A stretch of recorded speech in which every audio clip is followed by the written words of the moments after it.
ардсан удирдлага энэ морд хөдөлтөд энэ хөдөлгөөн авах үйл ажиллагааг бол одоо зохион байгуулсан. Энэ мордын хөдөлгөөн авахдаа бол тухайн үеийн үеийн ханшнаас бол маш доогуур мэдээж үнээр хөдөлгөж аавна. Энэ үйл ажиллагаа бол монголчуудын хувьд бол бас маш их одоо тэдний Монголын ард түмний бол одоо дэмжлэгийг хүлээсэн. Яг гэх юм бол монгол хүмүүс бол ерөөсө моргоноор төсөөлж болохгүй.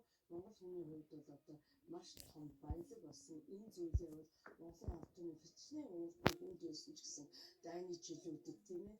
Энэ морд хөдөлгөх зүйлийг бол маш идэвхтэйгээр хийсэн. 1942 оны 3 сараас эхлээд Бүгднайрамд Монгол ард улсын илүүд хэдэн аймагт одоо нэг бүхэн өөр аймагуудад бол одоо энэ пунктуудыг бол байгуулсан. Тэгээд зөв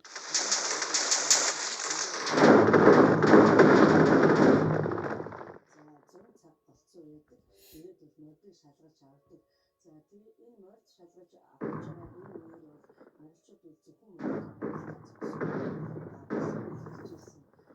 дүүхэн баримтаас болон энэ ном бүтээлүүдээс харахад бол зөвлөлтийн улаан айрам их орны дайны эхний жилүүдэд улаан айрам бол бараг сая шахны байсан.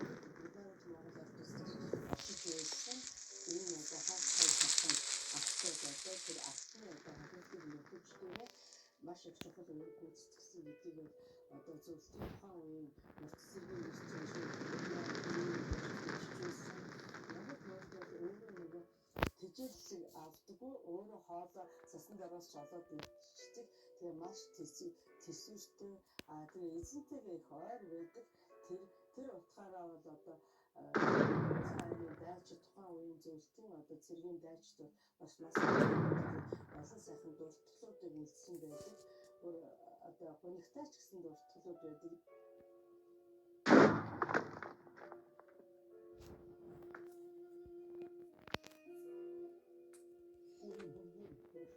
Монгол морь бүхэл бүтэн дайныг туулсан.